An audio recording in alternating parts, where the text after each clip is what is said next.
Glórias a Deus. Quero saudar os irmãos e as irmãs com a paz do nosso Senhor Jesus Cristo. Paz que excede o entendimento. É bom estar na casa do Senhor. É bom estar novamente em meio a vocês. Estive 10 dias fora, fazendo como que uma viagem missionária para o Maranhão. Nós podemos estar lá abençoando irmãos da Presbiteriana, da Assembleia de Deus, ajudando na organização de um evento. As pessoas têm fome e sede. Nós temos o privilégio de, junto com aqueles irmãos, estar unidos num só corpo. E é um privilégio estar de volta. Agradeço as orações de todos. Foi muito cansativo, mas tudo decorreu segundo a vontade do Senhor.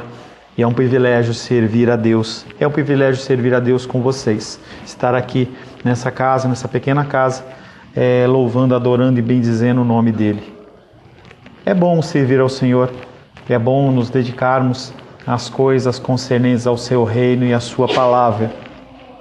Em nosso último encontro, estivemos meditando sobre o tema submissão e entendimento.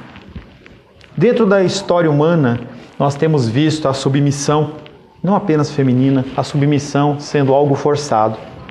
A escravidão física é um tipo de submissão, em que você impõe sobre a vida de outro um domínio físico, algo que as Escrituras nunca aprovaram.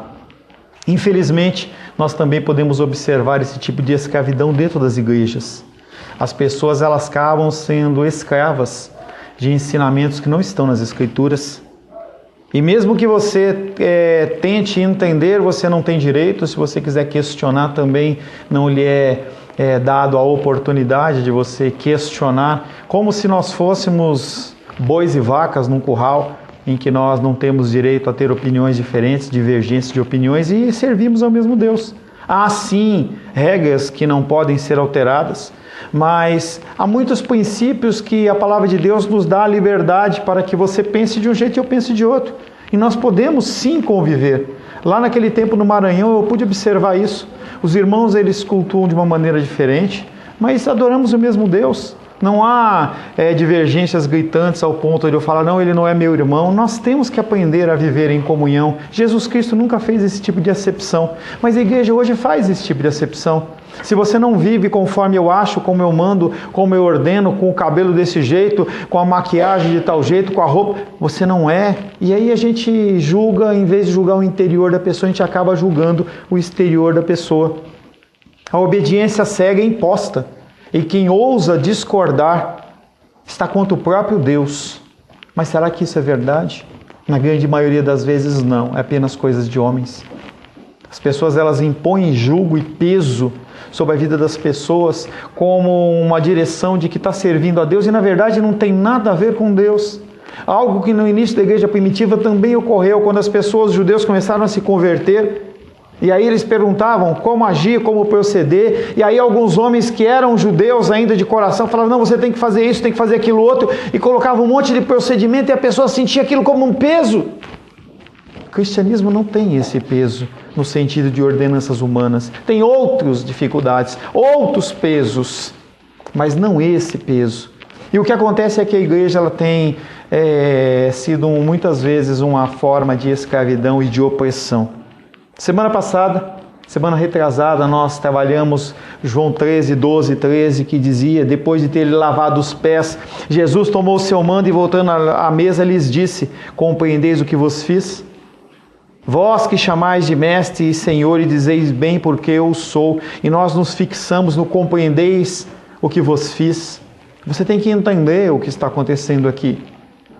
O que nós fazemos não é simplesmente um ritual humano. Você tem que entender o que é estar na presença do Deus vivo, o que é levantar as mãos aos céus, o que é falar glória a Deus, falar aleluia.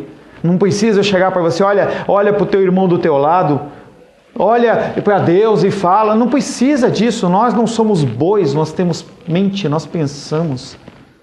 E o cristianismo é pautado em pessoas que pensam, não são pessoas alienadas.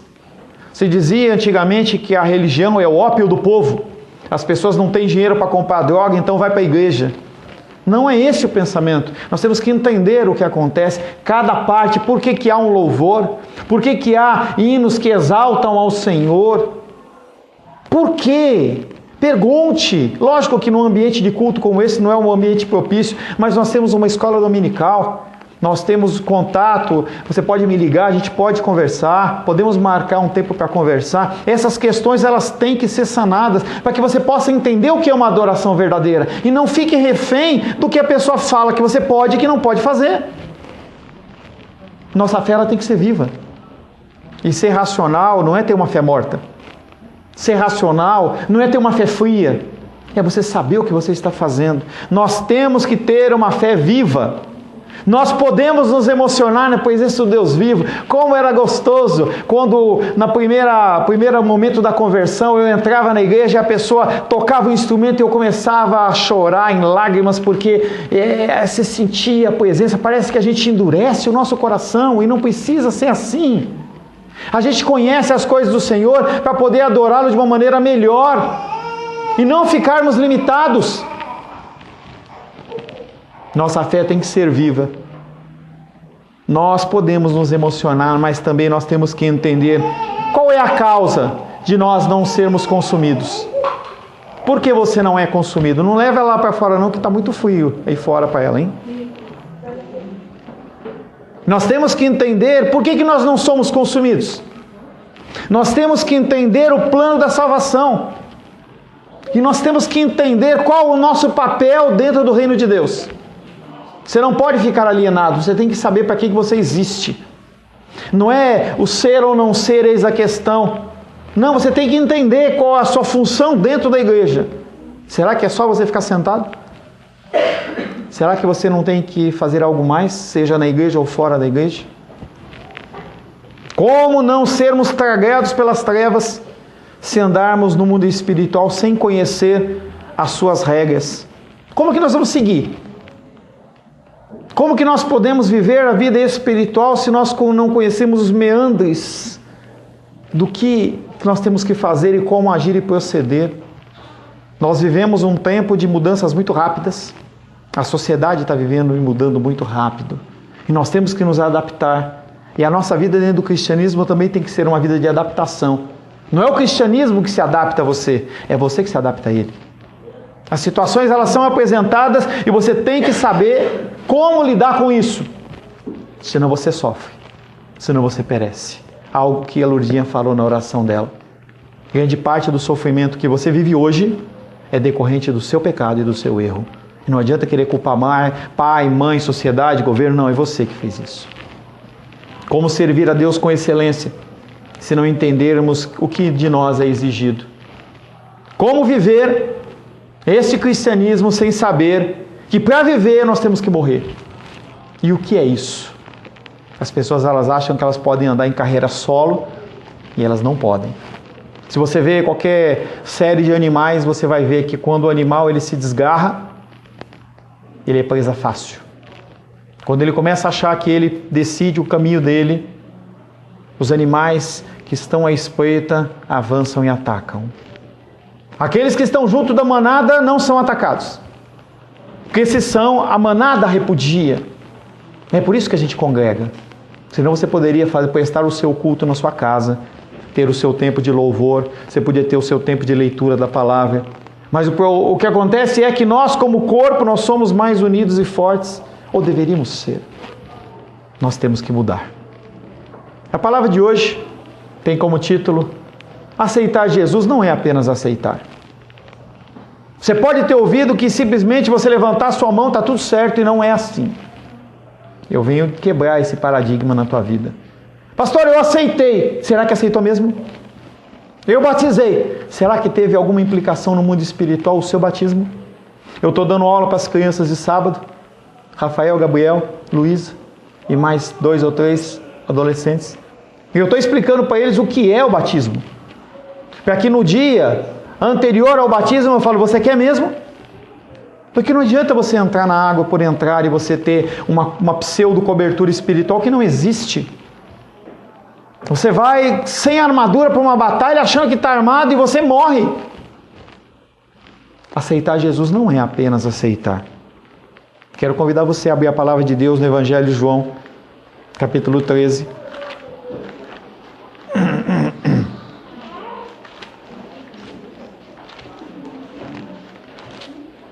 Quero convidar você a colocar o seu telefone celular no VibraCal. Quero convidar você, se possível, a desligar o seu celular. A menos que você tenha um ente querido na UTI, a menos que você tenha uma coisa extremamente urgente, desliga. Desliga. Não há nada que possa tirar a sua atenção da presença de Deus. A coisa mais importante é Deus. Mas se você tem uma situação grave como essa, mantenha no VibraCal. Outra coisa, a água. Não há necessidade de você tomar água. Você é adulto, você consegue ficar 3 dias sem água. Nós vamos ter um período de palavra de 30 a 40 minutos, no máximo. Então não há necessidade de você ficar tomando água, a menos que você tenha problema renal. Se você tem problema renal, também tome água. Ir no banheiro, todas essas movimentações, elas têm que ser eliminadas. Deixa apenas para 2 pessoas. A Emanuele e a Helena, são 2 bebês. Fora eles, você tem a capacidade de ficar 30, 40 minutos sentado, ouvindo o que Deus tem para falar para você. Amém? Amém. Evangelho de João, capítulo 13, do verso 12 em diante.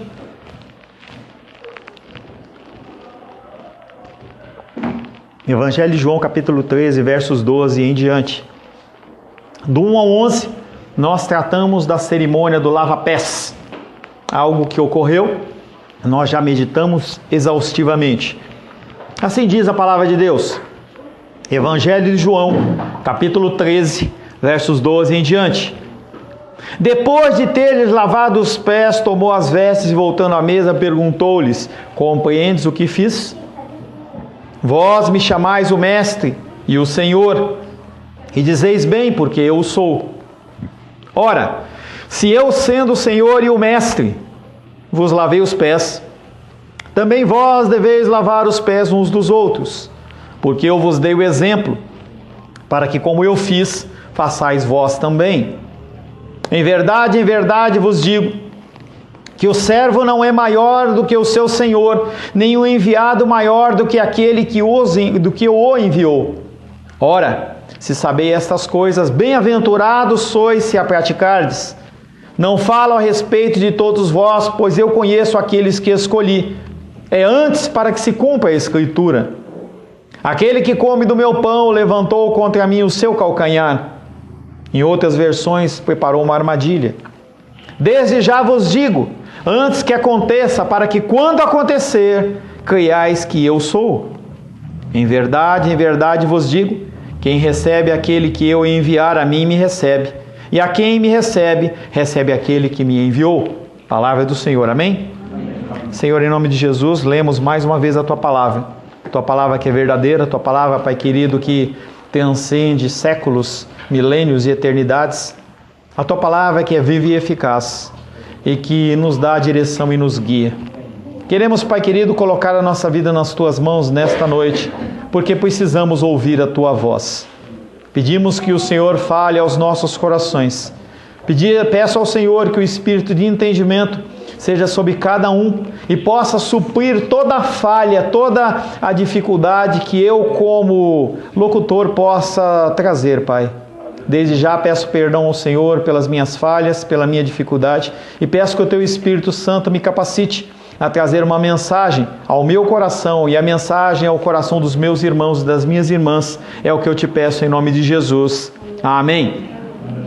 Aceitar Jesus não é apenas aceitar. Novamente, Jesus ele traz esse conceito de entender antes de fazer. Então, repetidamente, o Senhor ele mostra que nós temos que usar a nossa mente. Nós temos que entender. Não é em nenhuma área das Escrituras ordenado que você faça as coisas sem entender. Então você lê, você ouve, você processa, e aí você coloca em prática se aquilo é verdadeiro ou se não é verdadeiro. Entendendo que toda e qualquer decisão sua há consequências. Se há uma ordenança do Senhor para que você faça algo ou deixe de fazer algo, e você vai contra aquilo, há consequências. Nós como pais, nós como mães, tios, tias, avós, nós orientamos, mas a decisão das pessoas é somente delas. O que você ouve e o que você coloca em prática, o revés ou não, é apenas seu. Não é meu, a minha função é apenas falar. Tentar ser o mais fiel possível às Escrituras. Apenas isso. Eu não quero ter o papel do Espírito Santo de convencer você em nada. Não vou deixar de amar você porque você não faz. Simplesmente eu cumpri a minha função. E quando, porventura, você vier pedir auxílio dentro da dificuldade que você mesmo criou, eu vou estender a mão para você. E essa é a nossa função cristã. Não é apontar o dedo. É simplesmente estender a mão, como Cristo fez conosco. Mas ele fala, se compreenderdes estas coisas. O primeiro versículo é 13 e 17. Ora, se compreenderdes estas coisas. Que coisas? Pastor Paulo, que coisas? Essa é a primeira pergunta que você tem que fazer. Que coisas são essas? Porque senão você não sabe do que ele está lidando. A leitura da Bíblia, ela não é algo que é como o Correio Brasiliense, ou a Revista Caras, ou um livro do Jorge Amado, ou uma Lusíadas de Camões. Ele é algo que você tem que usar a sua mente. E ele fala, ora, se compreenderdes estas coisas, que coisas são essas? Sempre um mandamento se refere a algo. Por exemplo, abre a palavra de Deus no Evangelho de Mateus 28, 19 e 20. Evangelho de Mateus, capítulo 28, 19 e 20.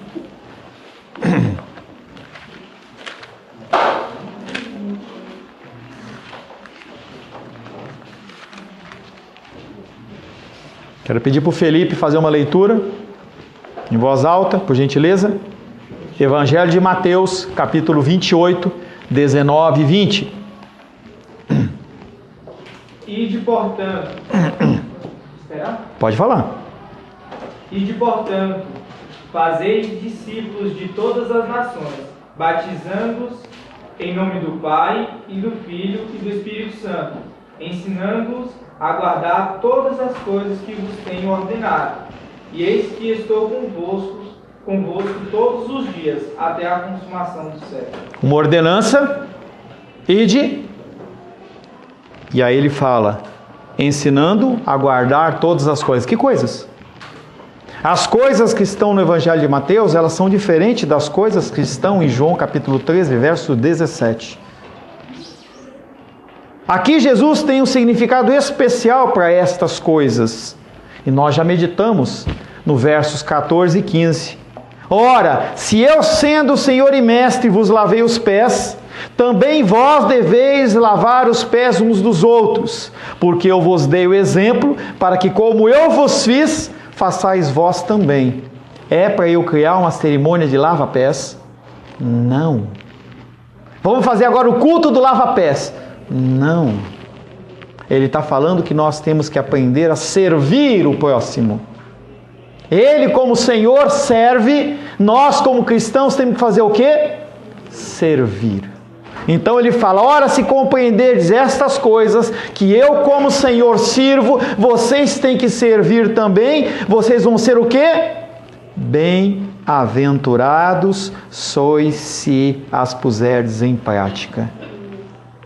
Há uma falsa forma de piedade que pronuncia um amém, as mais fortes exigências do discipulado, mas que raramente fazem algo prático.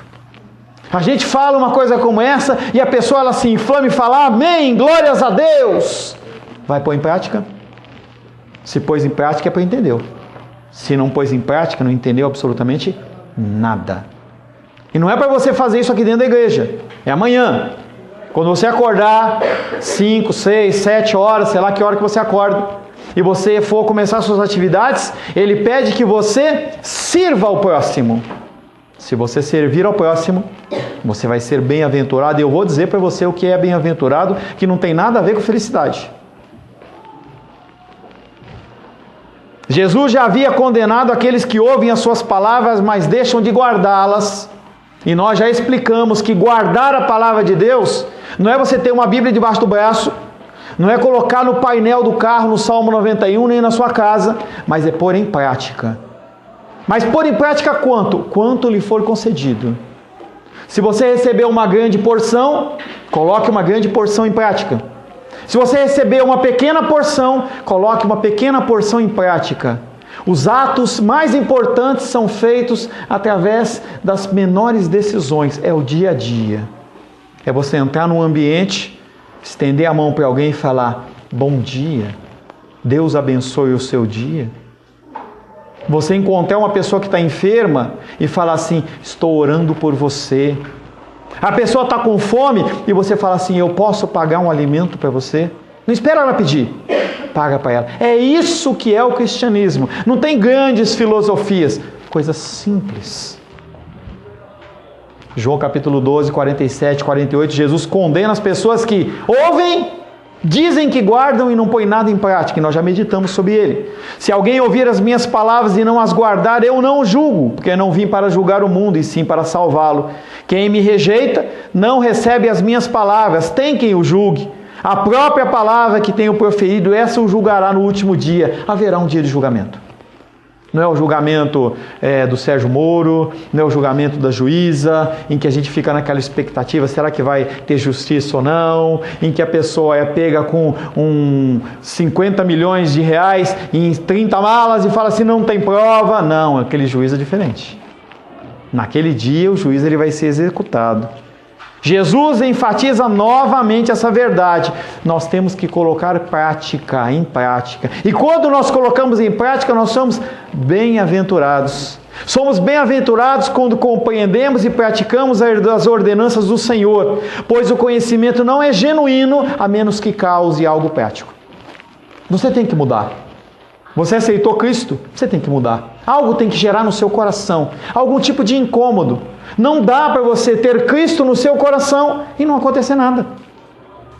E as pessoas elas entram na igreja e continuam as mesmas. Você vê pessoas que são ladrões, que desviam milhões da Petrobras, vai na igreja e dá o dízimo. A pessoa não entendeu nada. E ela acha tudo certo. A pessoa vem para a casa do Senhor quando é na casa, agride a esposa. Quer ouvir um pouquinho mais disso? Conversa com a doutora Shirley. Ela ajuda, ela trabalha com Maria da Penha. O que é esse amor que tem que ser proclamado e praticado? E aí fica a dúvida. O que é ser bem-aventurado? Será que é ser feliz? Muitas Bíblias diz feliz. O problema aí é o problema de tradução. Em que a palavra grega, e não importa que palavra, porque nós vivemos no português, mas tem uma palavra grega que está lá na Bíblia. Se você abrir uma Bíblia em grego, você vai encontrar essa palavra. E ela pode ser traduzida como feliz e também como virtuoso. Qual delas atender? Qual delas usar? Se você quiser o entendimento grego, põe felicidade. E não está errado. O problema é que quem escreveu a Bíblia não foram gregos, foram judeus. E dentro do entendimento judeu está querendo dizer que é virtuoso. Não é algo que passa, e nós falamos um pouco hoje pela manhã. Hoje você está feliz, amanhã você está triste. Amanhã você está triste, hoje você está feliz. Virtude não passa. Virtude é uma coisa que é gravada dentro do seu coração de tal forma que toda vez que você for agir, você age conforme aquele preceito, porque não há uma outra forma de você agir a não ser a partir daquilo que você já aprendeu. Então, bem-aventurança quer dizer virtude, porque senão não teria sentido. Nas bem-aventuranças de Mateus capítulo 5 e seguintes, bem-aventurado o que chora, feliz é o que chora. Quem é feliz quando está sofrendo? Ninguém, mas a virtude em você sofrer. Por isso que as músicas que nós cantamos são você seguir a Cristo, você levar a cruz, você padecer, você ter essas dificuldades e entender. Ministra fez um comentário bem saudável hoje de manhã, falou assim, quando você é cristão, você passa pelas duas dificuldades e tem uma ótica diferente. Não é que a gente busca o sofrimento, mas a gente entende que tem um Deus que cuida de mim. Quando você entende isso, você descansa. Você não sofre como as pessoas sofrem. Você tem que buscar soluções, as coisas não caem do céu. Você tem que trabalhar, tem que acordar cedo, mas você sabe que você tem um Deus que cuida de você. E isso é toda a diferença. É toda a diferença. Bem-aventurado não é feliz, ele é virtuoso. Enquanto uma pessoa não aprender a dedicar-se aos seus irmãos, não conhece a Cristo como mestre. Enquanto você continuar vivendo a sua vidinha, só para você, trabalho, passo a semana inteira, tenho o direito a descansar, trabalho, aí um mês de férias você tira e você não está nem aí. Quer uma oportunidade? Conversa com a Rosângela, com a Edilene e fala assim: pastor, eu quero ir lá na obra social da favela. Vai lá conhecer. Vê que um mundo diferente. Há um mundo diferente em que você abre a tua despensa. Inclusive a nossa caixa de alimento está vazia. Eu preciso que você traga alimentos para nós ajudarmos pessoas a comer. Quando você abre a sua despensa, está lá. Eu não quero comer o refrigerante diet, eu quero com açúcar. Ou você quer o macarrão com grano duro ou sem ser grano duro. Não, essas pessoas não têm o que comer. Vá conhecer essas obras sociais. Vai ver como o outro lado das pessoas vivem. Dedique-se. Não tenho tempo. Faça telefone para as pessoas e pergunte: como você está? Posso ajudar? É isso que Cristo quer que nós façamos, que nós nos dediquemos. Enquanto você continuar vivendo apenas no seu mundo, você vai continuar vivendo um cristianismo medíocre. E a sociedade não muda. A nossa displicência no ofício da fraternidade nos mostra quão longe nós estamos da luz. Porque nós só pensamos em nós. É o meu umbigo que conta. É a minha dor que conta. Só eu sei. Realmente, só você que sabe. Mas e a dor do outro? Será que você não pode amenizar a dor do outro? João capítulo 13, versos 18 e 19. Jesus continua falando: não falo de todos vós, pois eu conheço aqueles que escolhi. Mas é preciso que se cumpra a Escritura: aquele que come do meu pão se levantou contra mim e me preparou, uma outra tradução mais fácil para você entender, me preparou uma armadilha. Eu vos digo agora, antes que o fato aconteça, para que quando acontecer, creiais que eu sou. E esse eu sou também em grego, ele faz referência ao eu sou do Antigo Testamento, quando Moisés, ele estava lá recebendo instruções e Deus falou assim: fala que eu sou e enviou. Jesus está falando: eu sou Deus. Se você ler sem ter essa ênfase, vai parecer que não tem sentido. Cristo uma vez mais declara que há um entre os discípulos que na realidade é o próprio oposto dos discípulos, ou seja, não vive aquilo que ele ouve. Ele afirma isso por causa não de Judas, mas por causa dos demais, porque Judas vai cair e ele não quer que aquelas pessoas tenham a sua fé abalada. Ele não só os encoraja a perseverar na vocação, quando Judas apostatar da fé, mas também os exorta a desejarem uma fé viva, forte e eficaz. E você tem que fortalecer a sua fé. E não é vindo no culto apenas que você fortalece a sua fé, mas lendo as Escrituras, porque a fé vem pelo ouvir, e ouvir a palavra de Deus. E aí você ouve a palavra de Deus através da boca de um pastor, você ouve a palavra de Deus através das Escrituras quando você lê, através de alguns louvores que são cristãos, mas é só isso. É assim que você eleva e cresce a sua fé. Esta mesma circunstância da perseverança, ele atribui à eleição deles. Por que você persevera? Por que você não joga a toalha? Você vê aquelas lutas de boxe? MMA não tem, mas boxe. Quando a pessoa ela é encurralada num corner e começa a apanhar, eu não gosto de luta, mas já vi. E aí quando o treinador ele vê que a luta está perdida, evitar um dano maior ao lutador, ele joga a toalha. Ele fala assim: eu desisti. Por que você não desiste? É porque você é bom demais. É isso? É porque você é o cara. Ou a cara. Não é. Efésios capítulo 2, verso 8 e 9. Porque pela graça sois salvos, mediante a fé. Isso não vem de vós. Essa fé de continuar caminhando não vem de você, vem de Deus. Isso não vem de vós, é dom de Deus, não de obras para que ninguém se glorie, para que você não bata no teu peito e fala: quem fez fui eu. Eu venci. Eu venci. Pela virtude humana, sendo um homem frágil, nós voltaríamos atrás em meio à mais leve brisa de tribulação. Qualquer luta, qualquer dificuldade é suficiente para abalar a nossa fé. A gente parece que Confie em Deus quando nos agrada, mas quando é algo que eu falo sempre, nós confiamos que Deus entregou o seu próprio Filho para morrer por nós. Sacrifício de cruz. Mas quando falta R$30 para você pagar a conta da CAESB, você fala, será que Deus existe? Que vergonha! Que vergonha! Se o Senhor não nos sustentasse na sua mão, se como nós cantamos no hino, se Ele não cuidasse de nós. Efésios 4,14. Para que não sejamos como meninos ou meninas, agitados de um lado para o outro, e levados ao redor por todo o vento de doutrina, pela artimanha dos homens, pela astúcia com os que induzem ao erro. Venham para a minha igreja, que aqui você vai ser rico. E aí coloca o testemunho, olha, o cara estava devendo 3 milhões de reais, agora ele é um dono de uma multinacional, vem aqui que você vai ganhar. É engano. Isso não tem nada a ver com o cristianismo. Dinheiro não tem nada a ver com o cristianismo. Sim, a obra de Deus, ela funciona movida pelos nossos dízimos e ofertas. É isso que mantém essa luz. É uma utopia a gente achar que nós alugamos um espaço desse por um preço aproximado de 2.000 e poucos reais, pagamos água, luz, copo, compramos descartáveis, compramos uma série de materiais de limpeza, gastamos 150, 250 reais, e esse dinheiro veio da ONG, não veio, vem de você. É você que mantém a obra de Deus, e isso é um privilégio.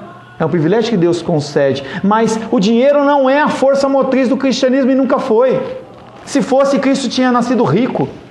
Ele tinha pego o ouro que ele recebeu dos reis magos e ele tinha vivido numa boa. A Bíblia não fala o que aconteceu com aquele ouro, mas eu duvido que aquele ouro foi usado em benefício próprio. Duvido. Mas como ele governa os seus filhos, tudo que Satanás fizer não os impedirá de perseverar até o fim. Por que você não desiste? Porque Deus não deixa. Chama-se perseverança dos santos.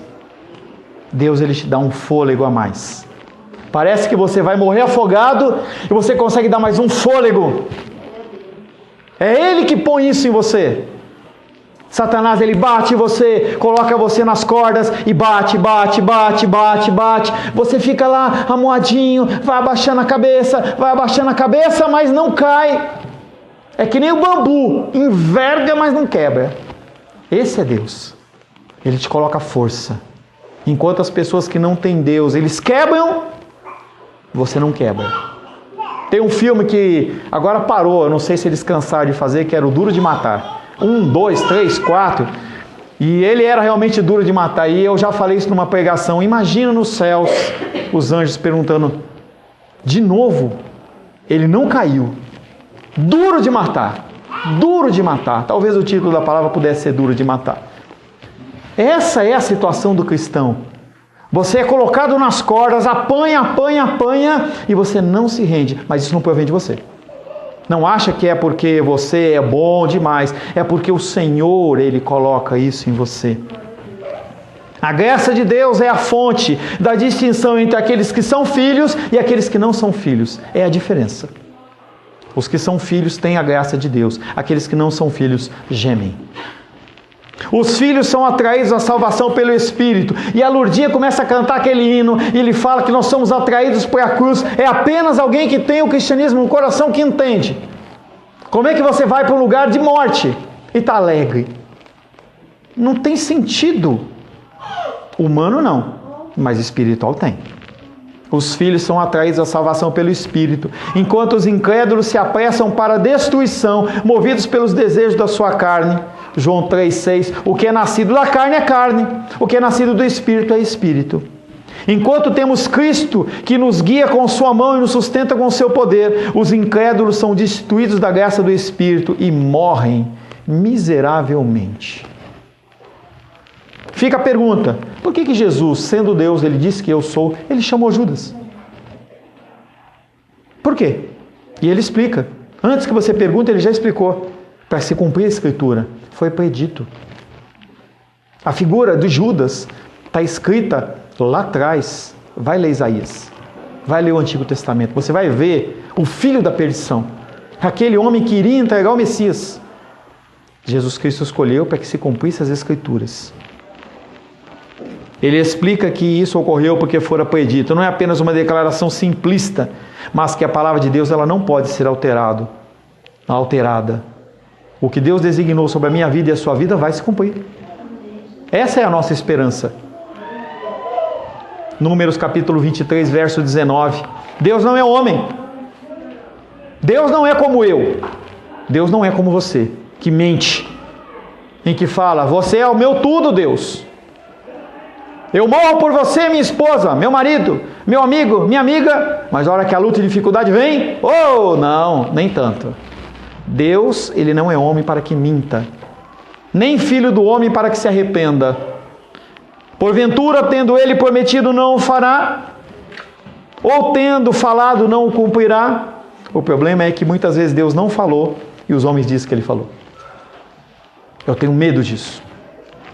Um candidato à presidência falou, Deus me prometeu que eu vou ser eleito no primeiro turno com 51% dos votos. Foi eleito? Será que Deus falou? Se Deus tivesse falado, ele tinha sido eleito? Tinha. Ele foi eleito? Não. Deus falou? Não. Você entende que o ser humano ele adora usar essas artimanhas e colocar Deus no meio da história para dar um respaldo? Mas nem sempre é verdade. Finalmente, Jesus expressa que essa traição foi feita de uma maneira imperceptível aos homens, mas que aos olhos de Deus não passa desapercebida. Os olhos de Deus estão sobre toda a terra. Provérbios 15, 3. Estão em todo lugar, contemplando os maus e contemplando os bons. A exemplo de Cristo que sofreu, devemos suportar com paciência, confiantes no plano divino. A única saída para você é confiar em Deus. Mas eu não quero, pastor. Vai viver sua vida. Ninguém está te amarrando. Deus ele não puxa você na marra. Você vê se você quer. Quer viver sua vida? Viva. No Antigo Testamento tem uma passagem interessante em que a nação de Israel estava totalmente pervertida. Eles serviam a Baal, um outro Deus. E Elias ele faz um ato profético que não importa agora. E ele olha para o povo e fala, vocês querem servir a Deus? Sirvam a Deus. Quer servir a Baal? Sirvam a Baal. Você tem liberdade. Romanos fala isso. Você quer viver uma vida sexual liberada? Viva. Mas tem consequências. Depois não chora, porque há consequências.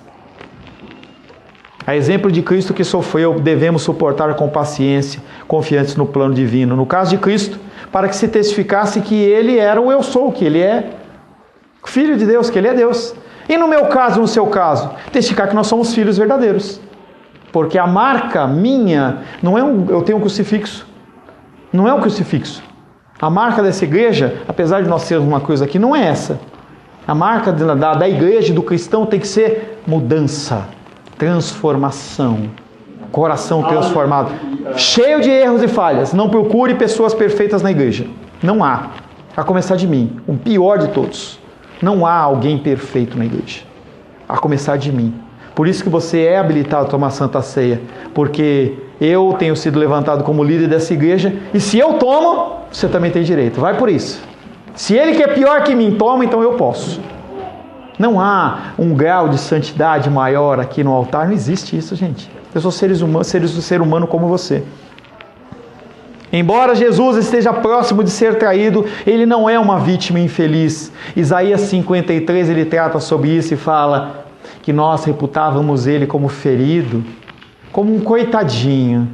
Às vezes a gente olha um crucifixo do cristianismo católico, você vê lá a figura de Cristo triste, cabecinha caída para o lado. Cristo não está mais naquela cruz. Ele está ao lado do Pai. É uma mudança, é uma transformação. Mesmo a deslealdade de Judas serve aos propósitos redentores da missão ao qual Jesus foi enviado. A luta e a dificuldade que você passa, mesmo sendo consequência do seu erro e do seu pecado, e você sabe que eu estou falando, Deus, Ele pega isso e transforma em algo para o seu crescimento. Não fica perdido. Os tropeços que você deu na vida, Deus Ele transforma e converge isso em algo positivo para o seu crescimento. O último versículo, João 13, 20. Em verdade vos digo, quem recebe aquele que eu enviar, recebe a mim. E quem me recebe, recebe aquele que me enviou. Cristo alertou para o escândalo que estava para surgir, a traição de Judas. As pessoas iriam ficar abaladas. Nós somos propensos a deixar-nos ferir pelos maus exemplos.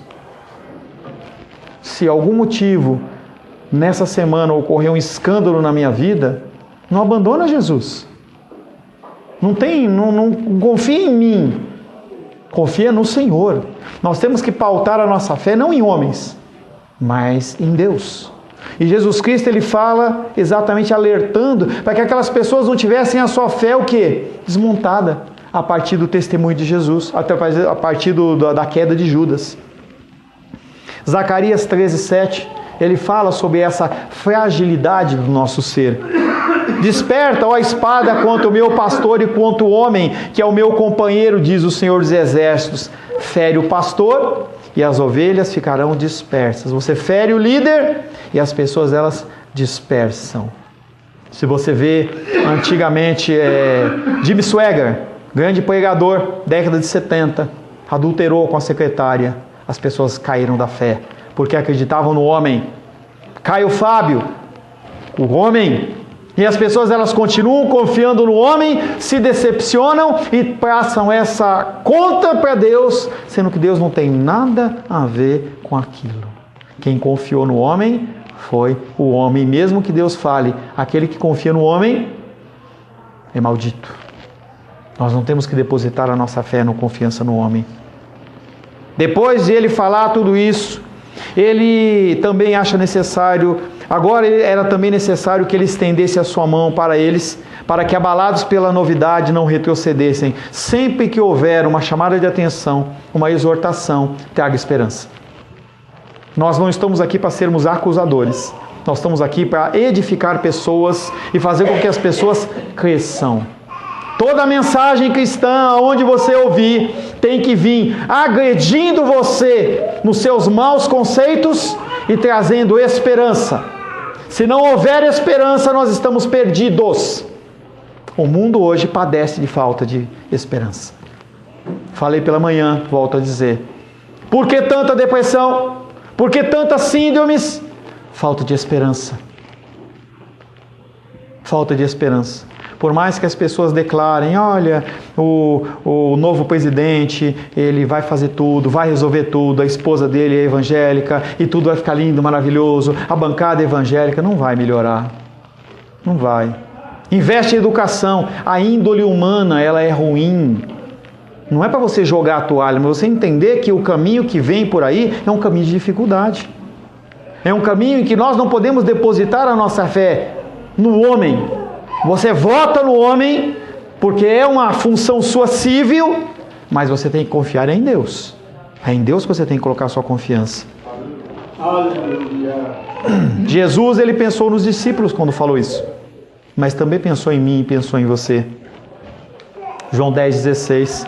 Ainda tenho outras ovelhas, não deste aprisco.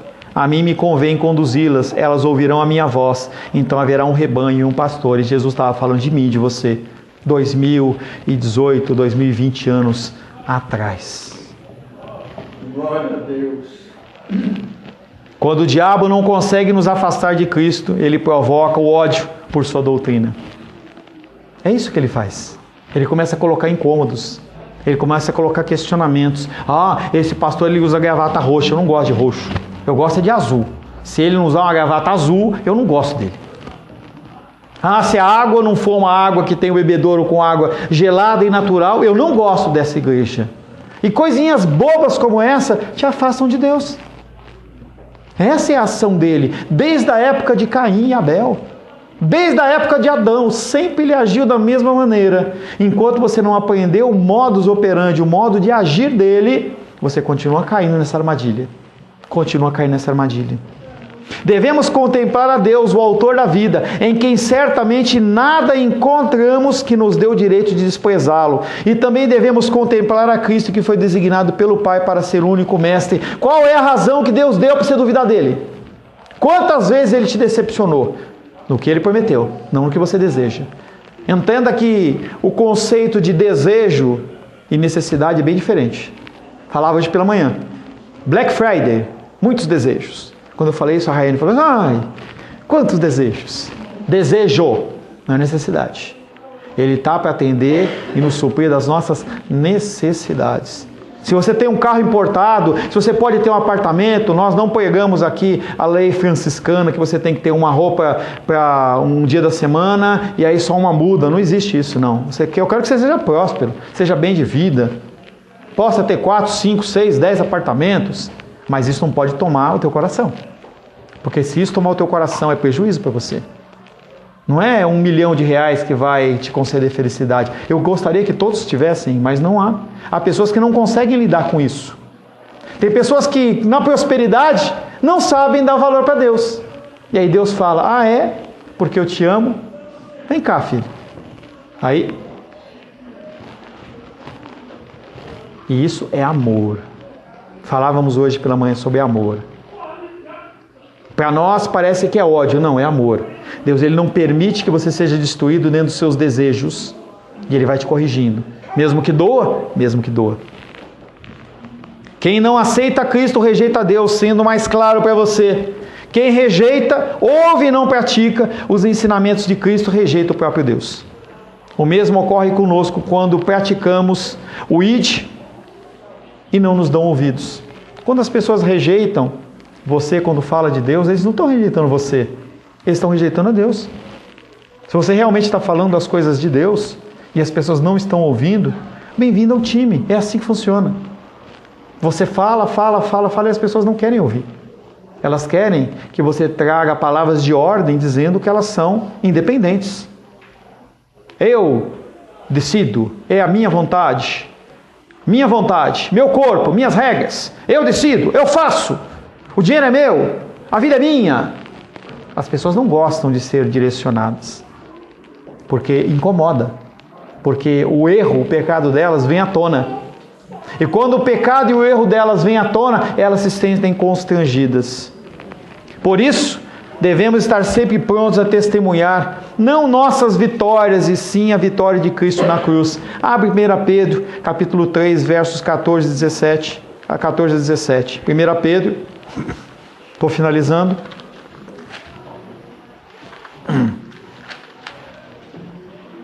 1 Pedro, capítulo 3, versos 14, 15, 16 e 17. 1 Pedro, capítulo 3, versos 14, 15, 16 e 17. O que Deus quer de você? Ora, quem é que vos há de maltratar se fordes zelosos do que é bom?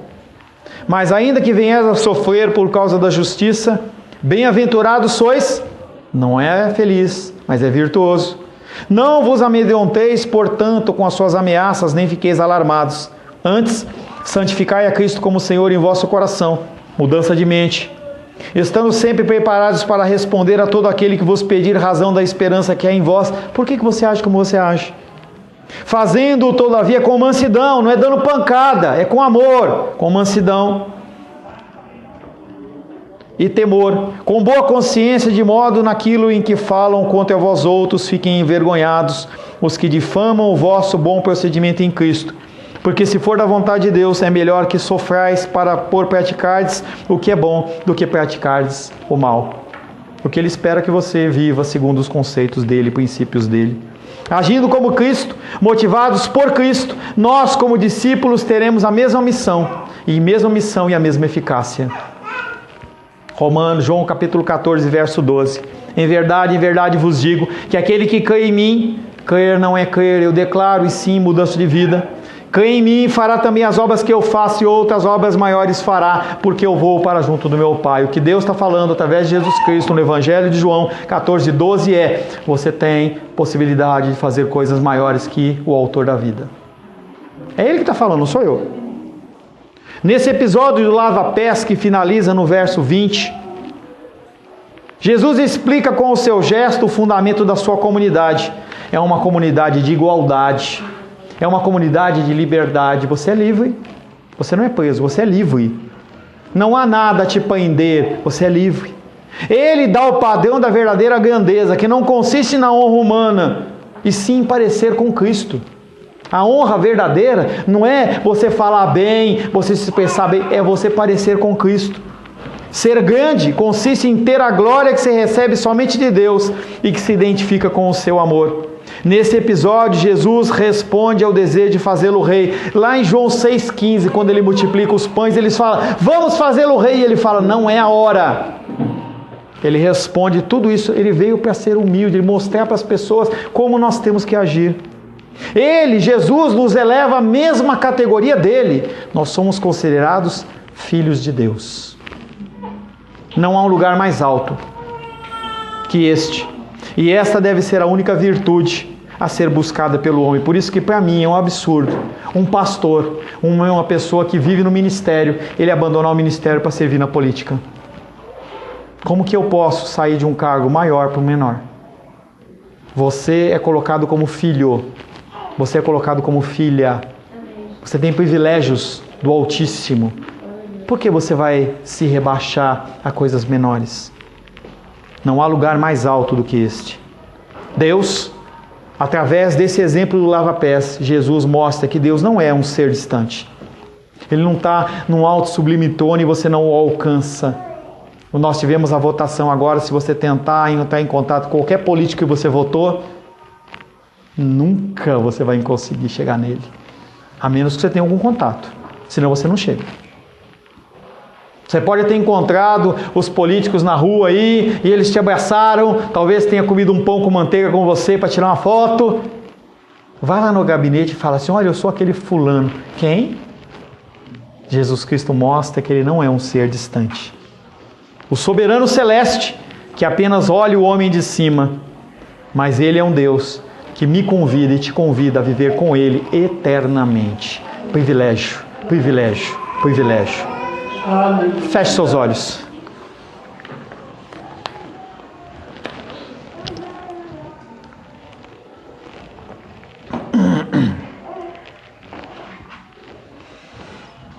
Porque ele vive. Me ajude, por favor. Posso crer no amanhã, porque ele vive. Temor não há, mas eu bem sei, que a minha vida está nas mãos do meu Jesus, que vivo está. Porque Ele está vivo, porque Ele está vivo, você tem que ter esperança. Senhor, colocamos o nosso coração nas Tuas mãos.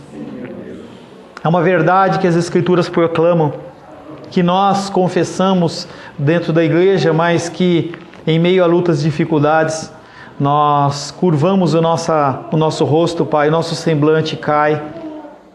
E nós testemunhamos ao mundo, Senhor, que o nosso Deus não é tão grande e poderoso assim. Nos ensina, Pai, a confiarmos em Ti. Nos ensina, Pai, a observarmos os Teus ensinamentos e colocá-los em prática. Que o Teu Espírito Santo possa nos constranger, possa nos conformar à Tua vontade. Porque Ele vive, posso crer no amanhã,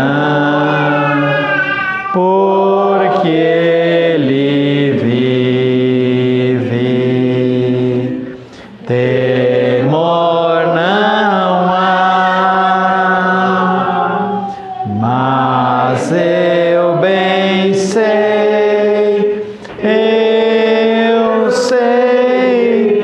que a minha vida está nas mãos do meu Jesus, que vivo está. Em algumas horas, esse dia se finda e amanhã você vai ter que enfrentar novamente as suas lutas. Eu oro a Deus que essa certeza ela possa ser patente no seu coração, não só hoje, não só nesse momento, mas na segunda, terça, quarta-feira, todos os dias deste mês, deste restante desse ano e de toda a sua vida, em nome de Jesus. Amém. Glórias a Deus. Tenho dois